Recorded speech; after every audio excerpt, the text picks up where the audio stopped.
आज मैं फिर से एक रियल देसी कहानी यूएसए से लेके आई हूँ, जो मैं मसाला डोसा बनाते बनाते शेयर कर रही हूँ। हमारे घर इंडिया में है और बिजनेस ग्लोबली। जब हम यूएसए आने वाले थे ना, तो सबसे पहले एक लिस्ट बनी, क्या ले जाना है और क्या नहीं। एज ए हाउस वाइफ मेरी लिस्ट का सेंटर था किचन। बहुत जगह सुना था कि यूएसए में इंडियन यूटेंसिल्स महंगे मिलते हैं, और जब नया कंट्री होता है तो डॉलर की मैथ्स तो ऑटोमेटिकली शुरू हो जाती है। इसलिए आज जो डोसा मैं बना रही हूँ ना, उसका तवा मैं इंडिया से लेके आई हूँ। सोचो कितनी प्लानिंग की होगी।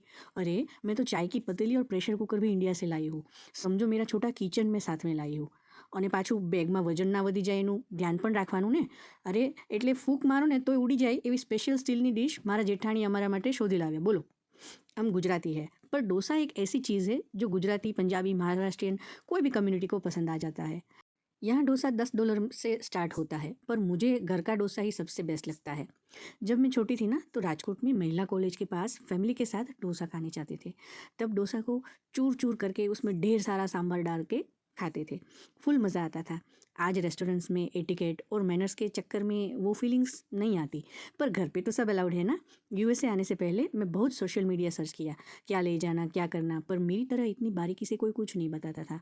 अगर आप ये छोटी छोटी बातें मेरी कहानियों के थ्रू जानना चाहते हैं, तो देसी लाइफ इन अमेरिका को सब्सक्राइब करो। यहाँ आने के बाद हर चीज़ के साथ एक स्टोरी जुड़ गई है। जैसे यहाँ पोटैटो के 25 टाइप्स मिलते हैं, पर कौन से लेने चाहिए और कौन से नहीं, उसकी भी मेरी अलग स्टोरी है। तो अगर जानना है तो लाइक, शेयर एंड सब्सक्राइब और स्टे ट्यून विद देसी लाइफ इन अमेरिका। आवजो, जय श्री कृष्ण।